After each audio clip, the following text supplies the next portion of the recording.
Hi, everybody. Mrs. Maloon here. Ooh, got some crazy hair going on today. Look at that. All right. We're here to talk about your essays. Ooh, essays. Your Gothic literature essays, no doubt. So it's super spooky, super exciting. And we're going to get these suckers done before Christmas break. Woo! All right. So to get started, okay, this is your outline. Okay, so when I say outline, when I say overall outline, when I say full essay outline, this is what I'm talking about right here. Okay, this tower diagram. Okay, literally this is tower diagram. That's a little acronym that we like to use sometimes to remind ourselves of the parts of writing an essay. Okay, think it out, organize it, write it, evaluate it, revise. And we'll talk about that some other time. The important part here is that this is kind of the layout of our whole essay all in one page. Okay, so this is a very skeletal, bare bones kind of outline. Okay, I'm not expecting full sentences here or anything, except maybe here in the claim part. Okay, but down here, okay, there's clearly not enough room for like full on sentences. This is just a chance for you to like throw your ideas in there, get them out of your head and onto the paper and organized before you move on to our lovely paragraph diagrams that we are used to doing. We've seen them, we know them, we love them. Okay, maybe you don't love them, but that's okay. But the idea here is that you're going to use this as a one-stop shop for your ideas. Okay, you're going to throw them onto this paper, get them organized, and then you're going to put them into the paragraph diagram. Okay, so first things first, this is an argumentative paper, right? You're going to argue. You're going to make a point and prove it and stick by it, okay? So the first thing that you need is a claim, right? You can't have an argument without a claim. So you're going to be arguing whether Edgar Allan Poe's The Telltale Heart or H.P. Lovecraft's The Outsider is more characteristic of Gothic literature. Which one of them is more goth, okay?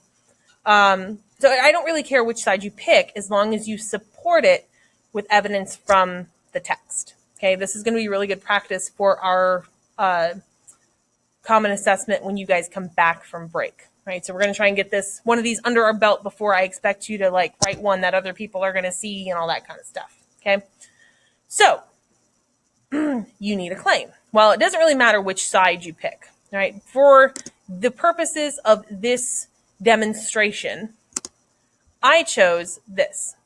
I said H.P. Lovecraft's The Outsider is a better example of Gothic literature than Edgar Allan Poe's The Telltale Heart. Okay? And that's just an opinion, right? If you want to go the other direction, all you have to do is flip this sentence around, right? You could just as easily say Edgar Allan Poe's The Telltale Heart is a better example of Gothic literature than H.P. Lovecraft's The Outsider, okay? If that's the way you want to go. Okay. Now, the cool thing is that you've basically just written your thesis statement. All you would really need to do is add a couple reasons why you think that into this statement, and then you're as good as gold, right? So you've already got one of the hardest parts of the introduction written and done and out of the way. Okay, we are going to practice a little bit with thesis statements, though, so just keep that in mind. Okay. Cool. So your next step, okay, you've got this really great claim here. Now you need to support it. You need to back it up, okay? So if you're thinking of our upside down triangle, right? Okay, claims are up here. Okay, they're the widest part because they are the most general. They're the most vague of all of the parts of the essay. Okay, because the claim covers everything else you're going to say in the essay. It has to be really broad. So that way you have lots of wiggle room to talk about all sorts of stuff that'll still fall under that claim, that'll still support that claim. Okay, so it's up here at the top. Okay, real big. Now we're going to move to this center section here, okay? We're going to get a little more specific about what we mean when we say we think The Outsider is better. So that's why we call them reasons paragraphs, because we're giving the reason why we think the claim is true, okay? This is a really great spot to insert information about the characteristics of Gothic literature, right? So you know that we took these notes towards the beginning of the unit that talked all about Gothic literature, all these elements of Gothic literature that were important. If you don't have those notes, I'm going to post them along with this video to Google Classroom and to progress books. So if you don't have them and you need them, they'll be there, but you really need to look over those notes, because that's where you're going to get some of these ideas from, right? If we're going to say that one story is better at being Gothic literature than another, then we need to actually use elements of Gothic literature to prove that that's true, right? So, for example, one of the reasons I gave for why I think The Outsider is better than The Telltale Heart is that there are more supernatural elements in The Outsider. Okay, and that is definitely one of our elements of Gothic literature. The other reason I gave, which would be my second paragraph when I do my body paragraph diagrams, was the setting. I think the setting is much more Gothic in The Outsider than it is in The Telltale Heart. Okay. Here's the thing. Depending on which story you choose to stand behind, these guys down here are going to change, right? These major reasons are going to change, because one story might be really good at setting and the other one might not be. And that's okay, right? That's exactly the way it's supposed to be. It's literature, it's art, it's all supposed to have, it's supposed to be different, okay? Just because this is what I chose does not mean this is what you have to choose. You choose what you want. This is just an example, okay? Just a real life example so that you can see what I'm asking for, okay? So, back to our triangle. Okay, we have our claim up here, nice, big, and broad. We'll talk about lots of stuff. We have our reasons. Okay, we have our subtopics. Okay, our reason paragraphs that tell us why we think the claim is true. And now we got to get down to the nitty gritty in the corner, bottom corner of that triangle with the details. Okay, these details are going to be super specific and they're going to explain our reasoning.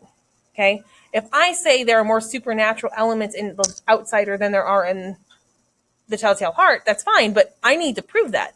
Okay, so I might say, one reason why I think there are more supernatural elements in The Outsider is because the main character himself is supernatural. He's kind of like this weird zombie thing, right? Been living in this crypt his whole life, right? Or at least since he died, So once I have that, that's my idea. So I'm going to go in and I'm going to say, okay, that's cool, but now I need to back that up. So I'm just going to make a note right here about the page number and the lines that I found that support that idea. I'm going to go in and find that evidence right here in the outline. And I'm not going to write the quote here. I'm just going to mark what page and what lines I found to support that. So I can come back later and I can figure that out. Okay, mine are blank, obviously, because I didn't want to give too much away. I didn't want to give you guys too much help in finding your evidence, because that's your job, okay, not mine. But that's what you do there, okay? After that, you're going to find another reason why this is true. Another reason why there are more supernatural elements, why you think there are more supernatural elements. And I said the description of what the narrator did after he left the party was very supernatural. He's talking about riding the wind with the ghosts, hanging out in the tombs of Egypt with the ghosts and the fiends and all that kind of stuff. And that was super spooky and very supernatural. So I wanted to include that. And again, right below that, I'm just going to put the page and the line numbers that I found that information on. Okay. Now, the one thing, if you notice, that's not here, that's normally in your regular old paragraph diagrams, is the E of race. Okay, there is no elaboration or explanation here. Okay, that does not mean that you don't have to do it. That just means that we're not talking about that right here, right now. We're going to save that for the paragraph diagram and make sure that we've explained everything we need there. Okay. All right. So paragraph number 2. Hey, look, we're already 2 paragraphs in. That's exciting. So I said setting was another element of Gothic literature that The Outsider does better than The Telltale Heart. Okay. And why do I think that? Well, I think that because this was literally taking place in a dark, creepy castle, right? That's like the epitome of Gothic literature. Okay. And just like the last time, I'm going to put my page numbers and my lines there when I find some evidence that shows that that's true, shows how creepy that is. And then I'm going to pull another reason out of my hat. I'm going to say, you know, even the outside of this castle that this guy lived in was super dark and creepy. Even when he talked about the trees and trying to get out and the tower, even that was super scary and ominous and dark. Okay, which is the lifeblood of Gothic literature, right? And again, I'm just going to put my page lines and my page numbers and my line numbers here. Okay. That's it for this video. There's another video posted. I split them up so I didn't give you too much information all at once. But the next video is going to show you how to take these boxes here and turn them into your body paragraph diagrams in your packet. Okay, so good luck. If you need help, email me. If you need to look at the next video, go ahead and do that. We'll see you soon. Bye.